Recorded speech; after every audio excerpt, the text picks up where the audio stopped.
Somewhere between brilliance and self-destruction lives the creative mind.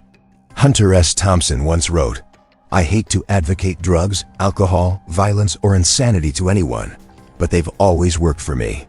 It's a line that feels equal parts joke and confession, and it captures something essential about the paradox of being a creative person. To see the world deeply is both a gift and a kind of curse. Hunter Stockton Thompson was born in 1937 in Louisville, Kentucky. A restless, rebellious kid who was never quite comfortable with the expectations of the ordinary.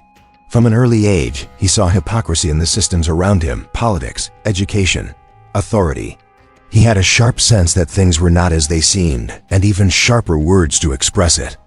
And like many creatives before him, that awareness came with a price. Thompson was a writer, a journalist, a satirist, but more than that, he was an observer of the absurd. He's best known for creating gonzo journalism, a style of writing where the reporter is not a detached narrator, but an active, chaotic participant in the story itself. His most famous work, Fear and Loathing in Las Vegas, isn't just about a drug-fueled trip, it's about the death of the American dream, the madness of a society obsessed with power, greed, and distraction. But beneath the wildness of his prose was a quiet truth. Hunter S. Thompson saw too much. He once said, "I hate to advocate drugs, alcohol, violence, or insanity. But in a world like this, it's hard to be anything else." For creative minds, the same sensitivity that allows them to make sense of life often makes it harder to live it.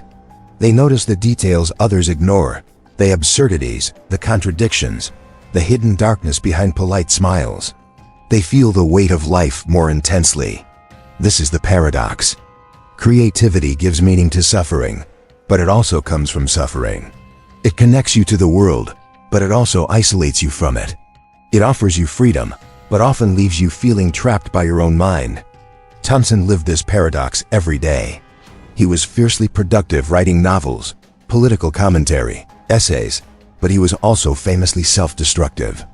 Alcohol, drugs, reckless behavior.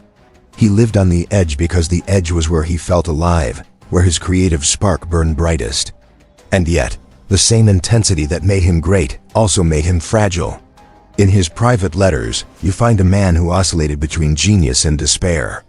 He was deeply introspective, aware of his flaws, aware that his coping mechanisms were unsustainable. He once wrote, "I understand now that the good old days are gone forever.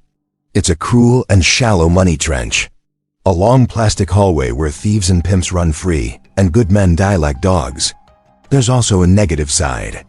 It was a joke, yes, but also a quiet resignation. Because here's another paradox of the creative life.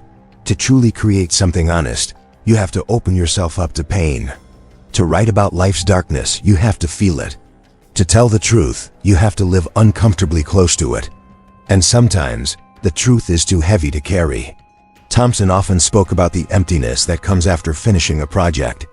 The post-creation void. You pour your soul into something, and then it's over. And what's left? Just the same restless mind looking for the next spark, the next reason to keep going. He saw creativity not as a choice, but as a compulsion. Something he couldn't turn off, even when it hurt him. Something that gave him meaning, but also made life unbearable. This is the terrible paradox of being a creative person.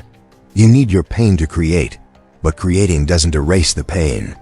In 2005, after decades of living with this tension, Thompson took his own life. In his final note, titled "Football Season is Over," he wrote, "No more games, no more bombs, no more walking, no more fun." 67. That is 17 years past 50. 17 more than I needed or wanted. Boring. I am always bitchy. No fun for anybody. 67. You are getting greedy. Act your old age. Relax, this won't hurt. It was tragic, yes. But maybe for Hunter, it was the final expression of control in a life that felt uncontrollable. And yet, despite all the chaos, the pain, and the contradictions, his work endures. His words continue to inspire, provoke, and awaken. So what do we do with this paradox? Maybe the lesson isn't to romanticize the tortured artist or to glorify suffering. Maybe it is simply to acknowledge that creativity is not a solution to life, it is a reflection of it. A mirror held up to the beauty and the horror, the joy, and the despair. Maybe being a creative person means learning to walk the thin line between sensitivity and self-preservation. To feel deeply without drowning. To tell the truth without letting it destroy you. Because yes, creativity is a burden. But it's also a gift, a way to turn what hurts into something that matters. Hunter S. Thompson's life reminds us of this, that sometimes, the people who make us see the world more clearly are the ones who struggle most to live in it. And maybe the best we can do, the best any of us can do, is to create not in spite of the pain, but with it. To let it speak, without letting it consume us. So I'll leave you with a question. If the cost of seeing the world deeply is that it will also hurt deeply, would you still choose to see? If you enjoy exploring the lives and minds of history's most creative and most conflicted thinkers, consider checking out my book, The Art of Living a Meaningless Existence. It dives into philosophy, psychology, and literature to help you better navigate the contradictions of life, creativity, and meaning. As always, thank you for watching. See you in the next video.